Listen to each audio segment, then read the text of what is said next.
Hello. In this video, we're going to look at graphing a function by finding the following information.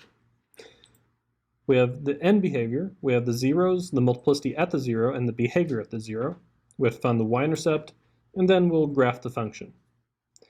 The function that we have here is f of x equals negative 5x times x plus 3, x plus 6 all cubed, x minus 2 to the fifth, x plus 2 to the fourth.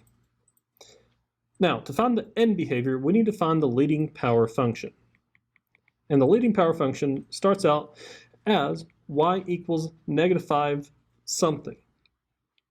The question is what is that something? Well, we have x to the first power there. We have x cubed, we have x to the fifth, and we have x to the fourth. Add up all of these exponents. 1 plus 3 is 4. Plus 5 is 9, plus 4 is 13. So the leading power function is going to be negative 5 x to the 13th power. Because 13 is odd, it'll look cubic going down to the left and up to the right, or up to the left and down to the right. One of those two. Since the leading coefficient is negative, it's going to be the second of the two, which means we reject the first one, so it's going to go up to the left and down to the right. Excellent. Let's go ahead and look at finding the zeros. The zeros come from just setting each of these factors equal to 0. Notice if we set negative 5x equal to 0, we would get x equals 0. Then if we set x plus 6 equal to 0, we get negative 6. Set x minus 2 equal to 0, we get 2. And set x plus 2 equal to 0, we'd get negative 2. Excellent. As for their multiplicities, those are the exponents. Negative 5x to the first power is an exponent of 1. X plus 6 to the third power is an exponent of 3, so the multiplicity is 3. X minus 2 to the fifth power is multiplicity of 5. And x plus 2 to the fourth power is a multiplicity of 4. So the behavior for multiplicity of 1 is that it crosses, in this case, a linear fashion. Multiplicity of 3 crosses as well, but it's fundamentally different from the first multiplicity, because with a multiplicity of 1, it's going to be linear.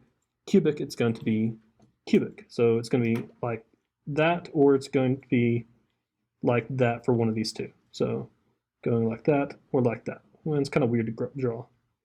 That'll work. That's a very mean face that I just drew. Anyway. Multiplicity of 5, it also crosses.